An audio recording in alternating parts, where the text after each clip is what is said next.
fitar rabo ke sanya a ci sai wata ran. Shigar rabo ke sanya zuciya duwa fitar rabo ke sa a farka sai wata ran. Ashe rabon ba za mu gana ba da ni da ke haduwa ko sun ba za mi ba. Ina sila tafiyar ki ba da hujja ba, na ce gidan mai kamar kima ban hanga ba. Ina keke har zuwa yanzu ba a gamba, dama da ban bari ki kufa can ba da na shiri ko ba kuɗi na je gunnan.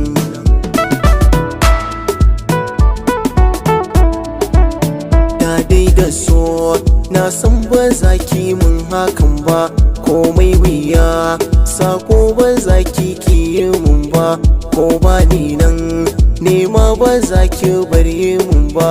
To mai yasa taskirarihi ba za ta yi ba, kira akwai gawayi ba za ya zauna ba. Da dai a ce igiyar zato ba za ta yi ba, kulle ashe da an yi lahiya kenan.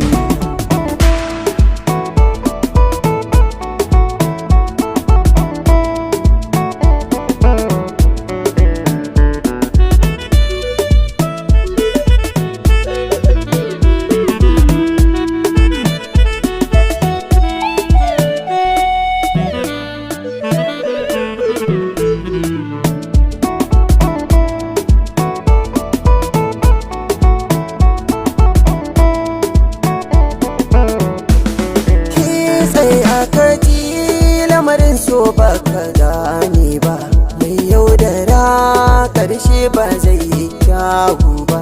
Tana sani gaskiyar ta bata nuna ba, makociyar layin mace abin duba.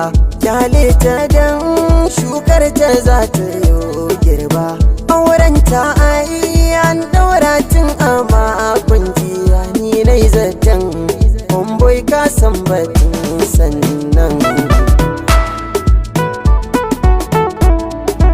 Anihin kawai aure ta yi ta kyale ni, kwarai kuwa don har dina na je gani.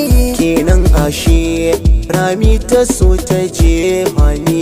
Halin tare sun kyalkyali da san muni, amma kuma alkawalta min ta ce sai ne.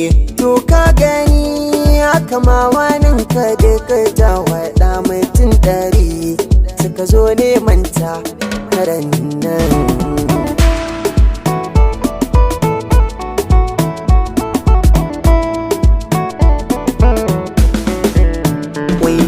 wayo zuciya ta ya zanyi, na so ta so na hakikani da wayaye.